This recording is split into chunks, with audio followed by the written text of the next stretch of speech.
Ouais les potox, c'est Antox et bienvenue dans cette nouvelle vidéo consacrée à la critique de l'épisode 13 des apprentis champions. Comme d'habitude ça va spoiler de partout, donc je vous invite à regarder l'épisode de votre côté dans un premier temps et ensuite à revenir sur cette vidéo pour qu'on puisse en discuter tous ensemble. Bon bah globalement il s'est rien passé dans l'épisode, enfin rien d'intéressant je veux dire. Il s'est passé des trucs mais pas ce à quoi on pourrait s'y attendre dans une émission qui s'appelle Les Apprentis Champions et qui en plus concorde avec les JO, tout ça, même le marketing, tout ça était prévu pour coller aux Jeux Olympiques. L'image même de l'émission était prévue comme ça, sauf que en réalité ça n'a absolument rien à voir. On a eu que des amourettes sur cet épisode, sur l'intégralité de l'épisode d'ailleurs. Il y a eu que des amourettes sur cet épisode, c'était absolument abominable. Mais bon, on commence à y être habitué. Donc on va commencer avec légèreté.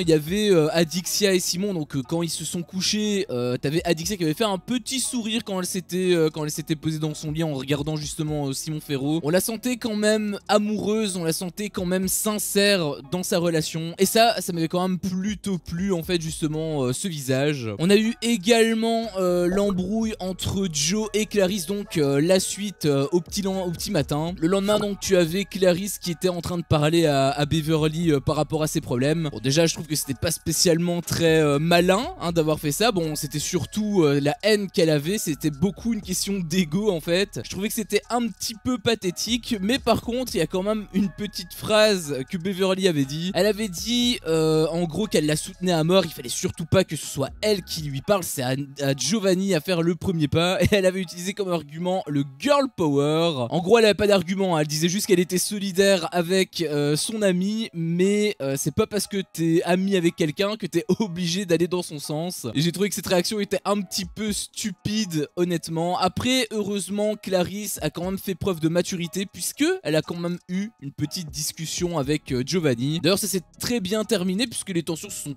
complètement apaisées. Donc voilà, ce petit passage m'a fait quand même un petit peu plaisir. Je trouve que c'est dommage de se prendre la tête pour des futilités, donc tant mieux pour eux. On a eu aussi un second passage qui m'a énormément énervé puisque c'était le passage où Julien, Nico et Simon sont partis à la pizzeria. Et ça m'a saoulé en fait pour plusieurs raisons en fait. Déjà, j'avais l'impression que c'était un petit peu scripté. Genre, t'avais Nico, enfin t'avais les trois mousquetaires là qui sortaient du van, qui se dirigeaient à la pizzeria. Et tu avais ensuite un enchaînement directement avec un plan donc où la caméra était à l'intérieur de la pizzeria et où on voyait les candidats rentrer. Et rien que ça, tu te doutes bien que le caméraman il peut pas se téléporter en un claquement de doigts. Ça veut dire qu'ils ont fait plusieurs prises. C'est pour ça que je parlais de script. Et je ne pense pas qu'il y avait plusieurs caméramans. Surtout pour une séquence qui n'a absolument rien à voir avec les épreuves. C'est purement du divertissement. Alors j'espère que de ton côté t'as été très diverti parce que moi ça m'a vraiment fait chier en fait ce passage. Je les voyais manger mais déglinguer une pizza comme si c'était des sauvages. Alors je veux bien que ça fait quelques jours qu'ils ont pas mangé de cheat meal, mais bon c'est pas comme s'ils étaient dans les apprentis aventuriers ils te vendent ça comme s'ils étaient complètement affamés. Alors c'est vrai que t'as pas des frites et des croquettes tous les jours, mais de là à péter complètement un câble en aussi peu de temps, surtout je veux dire, je trouve que c'est vraiment abusé quoi. Par contre on va monter d'un échelon puisque là ça a commencé un petit peu à me titiller. C'était Nico qui disait en gros qu'il fallait prendre des forces, et donc quoi de mieux pour des apprentis champions que de prendre des forces donc en mangeant une pizza. Je pense que c'était la pire chose qu'ils pouvaient faire puisque ça va leur donner un coup de barre mais de malade. Pour l'épreuve qui se déroule apparemment dans quelques heures, je suis pas certains qui vont être en forme honnêtement. De rien que pour te dire à quel point ça a pas forcément de très bons effets, c'est que quand les trois mousquetaires donc sont retournés à l'hôtel, Nico devait chier. Donc rien que pour te dire à quel point manger de la merde, c'est pas forcément une bonne chose quand tu fais du sport et que t'as envie d'être performant. Mais surtout ce qui m'a beaucoup énervé, c'était toute cette scène qui déjà a duré quand même pas mal de temps, hein, je tiens quand même à le préciser. Et ensuite le fait que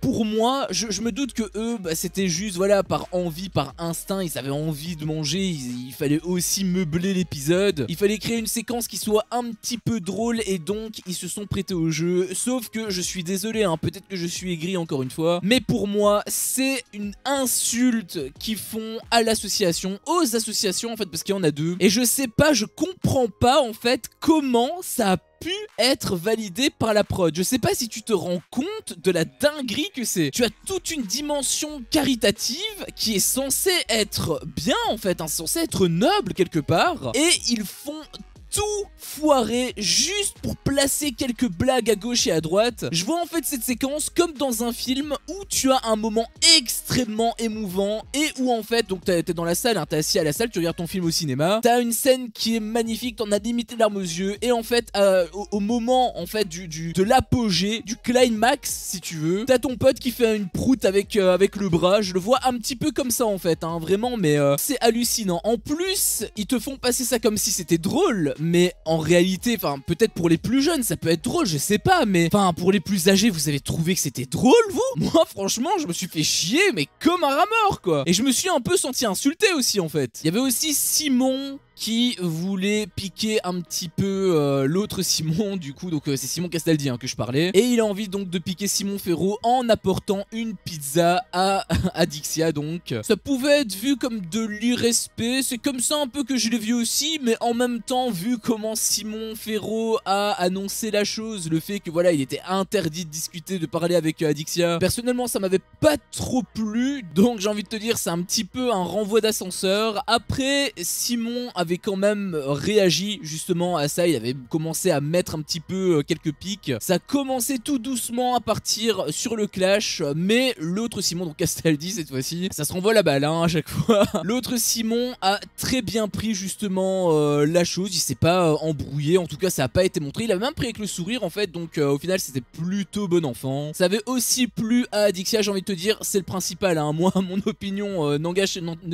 que moi, le plus important bien évidemment c'est ce que Adixia pense, et apparemment ça lui plaît, donc tant mieux pour eux. Il y avait aussi un passage que j'ai trouvé stupide, en plus c'était vraiment pour gagner du temps hein, parce que t'avais toute une introduction entre Julien et Nico qui étaient en train de se camoufler, voilà on s'habille en jaune pour pas être détecté par les autres. Alors vraiment ça c'est une gaminerie mais infecte, vraiment c'est infâme hein, cette émission, j'ai vraiment l'impression de me faire prendre pour un gamin de 4 ans. Et surtout en fait tout leur stratagème ne servait absolument à rien, bon déjà parce qu'ils se sont fait cramer directement par Greg, mais surtout, et c'est pour ça en fait que pour moi c'est obligatoirement scripté en fait, je peux pas croire le contraire, tu as Julien en fait qui débarque avec les pizzas, donc parce qu'ils ont ramené plein de pizzas aussi hein, pour leur équipe, et le mec il fait quoi quand il rentre? Eh bien il gueule, donc vraiment la discrétion, mais c'était absolument magnifique. Donc ça veut dire qu'ils ont fait absolument tout ça hein. Ils ont justement fait leur petite introduction avec le camouflage etc, tout ça pour que à la fin en fait bah ils gueulent devant tout le monde et qu'ils se cachent absolument pas. Les jaunes, les rouges, tout le monde était au courant hein. Ils se sont habillés en jaune et ils sont partis à la pizzeria. Vraiment c'est d'une stupidité, mais